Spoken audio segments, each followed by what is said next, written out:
Before getting started with a blog post, you need to first determine the direction of the content. Let's review an effective way to approach this. To start, choose a topic to write about. At a high level, write educational content. I'm not saying you can't write about your business when it makes sense, but in order to attract someone to your blog, you need to answer the questions and problems that they're searching for answers to. Put yourself in the shoes of your buyer personas. What will they be searching for? What do they want to know more about? What will resonate with them? Consider what you know about your buyer personas and their interests while you're coming up with a topic for your blog post. And when it comes to a topic, make sure to write about your industry, not yourself. Remember, you're trying to attract strangers to your blog who have never heard of your company before. So they're not going to find you through search engines if you're just blogging about yourself. You have the rest of your website to provide that information. But don't just take it from me. Let's hear what HubSpot's product editor-in-chief, Beth Dunn, has to say. At its core, effective content is relevant and useful to your audience, your reader. It makes your reader, not your company and its revenue targets or goals, your #1 priority. Your writing should use your audience's language and show that you understand their pain points, challenges, and goals. It should be produced to help people, not just sell them on your products or services. Thanks, Beth. If you're looking for a place to start with creating content that'll positively impact your audience, then ask your coworkers from other teams like sales and services for some ideas. Here are a few questions that you could ask and they could answer. What are the most frequently asked questions you hear? What do our prospects and customers need help with? What do you wish people knew about our industry? What are industry bloggers, social media, and even our competitors talking about? Before you write anything, you need to pick a topic for your blog post. The topic can be pretty general to start with. For example, if you provide running shoes, then it might be a good idea to write about the topic of running. Expand off of this topic. In other words, iterations are different ways of approaching that topic to help you focus your writing.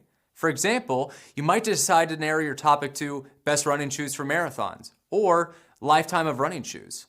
When picking your ideas to write about, do keyword research.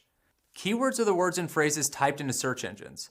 They're the topics that people are trying to learn more about. Which keywords do your buyer personas use? Which are associated with your industry?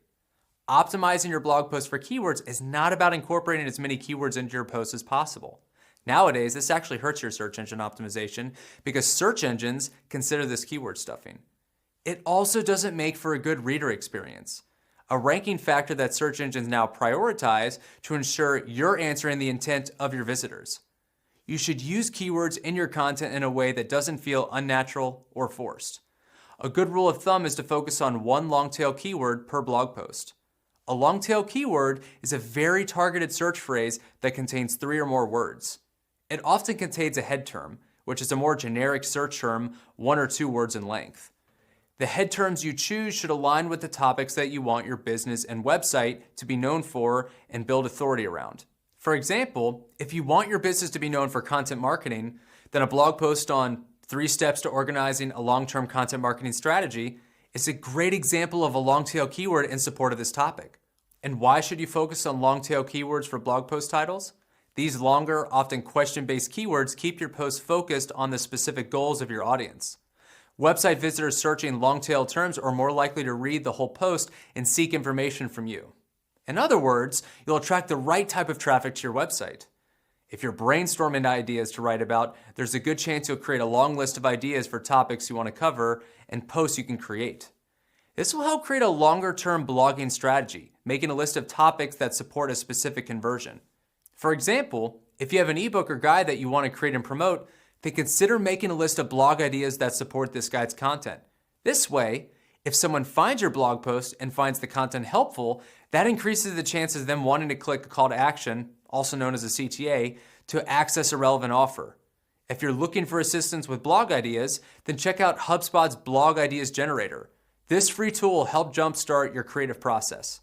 Now let's talk about creating a title. Think about how you read things online.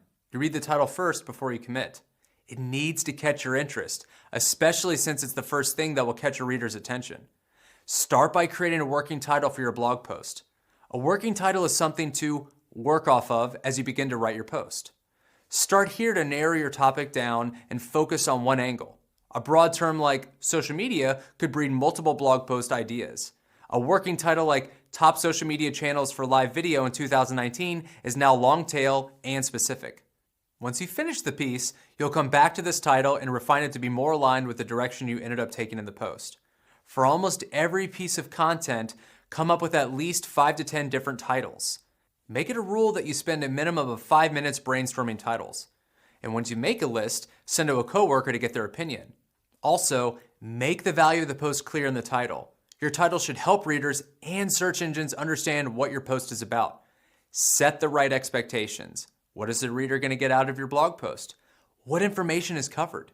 What format is the blog post going to take? In this example, the blog post title explicitly tells you that you'll be reading about how to create an infographic. Not only that, but it sets the expectation that it only takes an hour to do so, and there's also free templates included. You know exactly what you're going to get from this blog post, how it's valuable to you, and how much information it contains. When it comes to the art of the perfect blog post title, HubSpot did some research and looked at how our own titles have performed. Here are the consistent principles that were found. The ideal blog post title length is 60 characters. Headlines between 8 and 12 words are shared most often on Twitter. Headlines between 12 and 14 words are liked most often on Facebook. HubSpot also found that headlines ending with a bracketed clarification, like the earlier example with 15 free infographic templates in brackets at the end of the post, performed 38% better than titles without that clarification.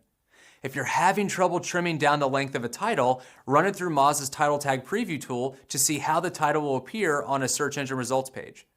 Google typically displays the first 50 to 60 characters of a title tag. If you keep your titles under 60 characters, you can expect about 90% of your titles to display properly. Title too long? That's okay. Make sure to create a title for your reader first. When you have a lengthy headline, it's a good idea to put your primary keyword, also known as the head term, at the beginning of the title, since it might get cut off toward the end of the search engine results page. In this example, the title got cut off, but the focus keyword, data visualization, is at the front. And there you have it, a step-by-step approach to choosing effective blog topics and descriptive titles.